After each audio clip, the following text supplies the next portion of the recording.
छोटे छोटे कर्मों में भागवत शक्तियों को अभिव्यक्त करना, ये कहा था मैंने।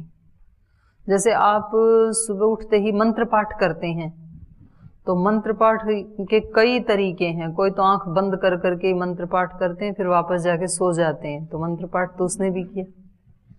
क्या बात, हंस रहे हो? आप मिस करते होंगे कुछ लोग ये कर्म कांड।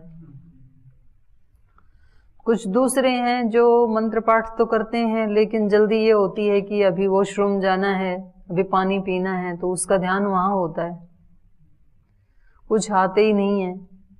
कुछ करते हुए भी सोच रहे हैं कि अभी बस थोड़ी देर में जल्दी से इसको निपटा के सूत्र याद कर लूंगा, आज परीक्षा है, मतलब ध्यान कहीं और है। तो वो कई तरह का मंत्र पाठ हो जाता है। तो मंत्र पाठ में भागवत शक्ति को अभिव्यक्त करने का अभिप्राय क्या है? उसका आप ऐसे मंत्र पाठ करें जैसे उस ऋषि ने, जिसके मुख से ये मंत्र निकले थे, उस ऋषि के चित्त की जो स्थिति थी। इस मंत्र के ऋषि है ना, तो उनके मुख से ही तो अभिव्यक्त हुए ना ये। तो उनके चित्त की जो स्थिति थी, बहुत ऊंची स्थिति थी, और सुबह सुबह उठते ही वो भगवान को उसकी शक्तियों को प्रदान करने के लिए आह्वान कर रहे थे। तो उसके साथ अपनी फ्रीक्वेंसी को सेट करके जोड़ के, और उस चेतना से हम उस शक्ति का आह्वान करें, तो हम दिव्य शक्ति को अभिव्यक्त कर रहे हैं। वो है हमारे अंदर, लेकिन वो अभिव्यक्त तब होती है जब हम महान संकट में फंस जाते हैं। हमारे से सच्ची प्रार्थना कब अभिव्यक्त होती है? जब चारों तरफ से संकट में घिर गए आप। जैसे मान लो भूकंप आ गया और सब उल्टा पलटा सब गिर गया, और आप कहीं ऐसे दब गए कि कहीं छोटा सा झरोखा दिख रहा है, और आपको लगता है कि अगर यहां से आवाज चली जाए और कोई इसको हटा दे तो मैं जी सकता हूं। तो उस समय आपके चित्त से प्रार्थना उठेगी कि भगवान, आप बोल भी नहीं सकते हैं, उस समय आपके मन से प्रार्थना उठेगी कि कुछ तो ऐसा हो कि मेरे को यहां से निकाला जा सके। तो इसका मतलब प्रार्थना करने की शक्ति हमारे अंदर थी, तभी तो अभिव्यक्त हुई। अभी भी है, लेकिन वो अभिव्यक्त नहीं होती है। हम यंत्र की तरह से प्रार्थनाएं कर लेते हैं, हम यंत्र की तरह से भोजन कर लेते हैं। भोजन का क्या महत्व है ये तब पता लगे जब आपको 2 महीने से खाना ही ना मिला हो, और फिर एक दिन आपको मिल जाए ऐसे सब्जी रोटी दाल। बहुत पुरुषार्थ करने के बाद दूर दूर तक ढूंढा, कहीं खाना मिला नहीं, कोई गांव मिला नहीं, गांव मिला तो कोई ऐसा घर मिला नहीं जो खाना दे सके। बहुत पुरुषार्थ किया 2 महीने तक, और उसके बाद खाना मिल गया, तो वो खाना खाते समय क्या भाव होगा हृदय में? कल्पना कर सकते हैं ना? एक कृतज्ञता का भाव होगा कि भगवान का शुक्र है जो मेरे को मिल गया, नहीं तो मेरी क्या हालत होती अगर ये नहीं मिलता, तो आज तो प्राण निकल ही जाने थे। ऐसी स्थिति रोजाना हो हमारी खाना खाते समय, तो फिर माना जाएगा कि दिव्यता अभिव्यक्त हो रही है। तो ऐसे ही हमारे सुबह से शाम तक जितने भी काम करते हैं, तो हम जितना उनमें एकाग्र हो जाएंगे ना, तो उतना उतना वो हमारे शुद्ध होते चले जाएंगे वो कर्म। ऐसे फिर हमारे अंदर के भाव, क्या सोच रहा हूं मैं, भाव क्या है मेरा उस व्यक्ति के प्रति, उस आत्मा के प्रति।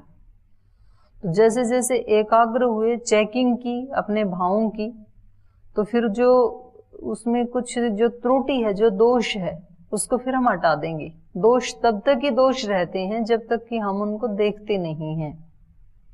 जब हमारी दृष्टि पड़ जाती है उसके ऊपर, तो फिर वो दोष नहीं रहते हैं फिर। इसलिए अध्यात्म में कहा जाता है कि आध्यात्मिक मार्ग में सबसे महत्वपूर्ण जो चीज है, अपरिहार्य जो चीज है, वो है सच्चाई। यदि आप सच्चे हैं अपने मिशन के प्रति, तो फिर आप हजारों गलतियां करते हैं तो भी उनको सुधारा जा सकता है, नो प्रॉब्लम। कितनी भी गलती आप करें, पर सच्चाई होनी चाहिए हमारे अंदर कि मैं इनसे मुक्त होना चाहता हूं, इन दोषों को मैं हटाना चाहता हूं। तो फिर जो गुरुजन हैं, माता पिता हैं, भगवान हैं, वो हजारों बार भी हमें माफ करने के लिए तैयार होते हैं। लेकिन यदि हमारे अंदर सच्चाई नहीं है, हम हटाना ही नहीं चाहते हैं चीजों को, तो फिर आगे नहीं बढ़ सकते हैं। फिर हम कृपा के पात्र नहीं बन सकते, ना गुरुजनों के बन सकते हैं, ना भगवान के बन सकते हैं, ना माता पिता के बन सकते हैं। इसलिए सच्चाई अपरिहार्य है इस मार्ग में। तो उसका अभ्यास कैसे करें ये मैं बता रही थी। तो उसका अभ्यास केवल मात्र संध्या उपासना के समय ही करना है ऐसा नहीं है, उस समय भी करना है, संध्या उपासना के समय भी करना है, लेकिन उसके अतिरिक्त काल में भी हर पल उसका अभ्यास करना है। हर पल मेरा कैसा हो, प्रभु शरणागति से युक्त हो, भगवत्ता से युक्त हो, तो फिर बहुत जल्दी ही हम अपने दोषों को हटा सकते हैं। इसमें आत्मा में इतनी शक्तियां हैं कि ये तो प्रयोग नहीं करता है अपनी शक्तियों का, ये शक्तियों का प्रयोग करे तो बहुत जल्दी ये विशुद्ध हो सकता है, और जब ये विशुद्ध हो जाता है तो ये बहुत बड़ा कल्याण कर सकता है इस समाज का। अपना तो कर ही लेता है, पूरे समाज का, धरती का बहुत बड़ा कल्याण कर सकता है। हर आत्मा में है वो सामर्थ्य, किसी एक दो महापुरुष में होती है ऐसा नहीं है, बस उन्होंने उसको अभिव्यक्त किया या प्रयोग किया, हमने अभी प्रयोग नहीं किया।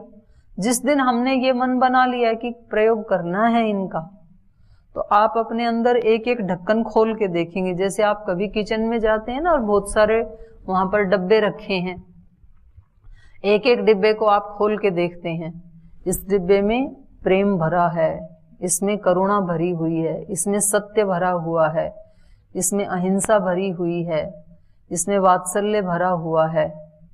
और ये कितना है, इसमें 1-2 किलो नहीं है कि भाई खर्च करते ही फिर वो समाप्त हो जाएगा, अनंत भरा हुआ है। तो अनंत भरा हुआ है तो फिर खूब यूज करूं मैं। जब आपको पता होता है कि हमारे तो यहाँ घी की फैक्ट्री लगी हुई है, और फिर जब हवन करते हैं तो कितना कितना घी डालते हैं, बड़ा चमचा भर भर के डालते हैं। क्यों? क्योंकि हमें तो आदेश देना है केवल, कितना भी घी जले, ना तो कोई रोकने टोकने वाला है और ना तो उसकी कमी आने वाली है। तो जब व्यक्ति के पास अनंत होता है तो वो कितना बांटता है, अनंत ही बांटता है, हिसाब रखता ही नहीं है। ईश्वर हमें देता है तो कितना देता है, अनंत देने के लिए तैयार है, लेने वाले तो हों हम।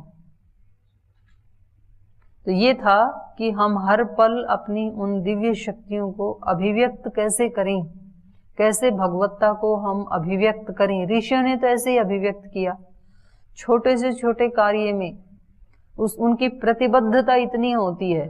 अगर उन्होंने किसी व्यक्ति को कह दिया कि मैं 5 बजे आपसे आके मिलूंगा, तो वो 5 बजने से 5 मिनट पहले ही आकर के मिलते हैं। वो ये नहीं सोचते हम तो बड़े हैं, ये तो छोटे लोग थे, इनको कह दिया तो कौन सी आफत आ गई, और 10 मिनट बाद जाएंगे।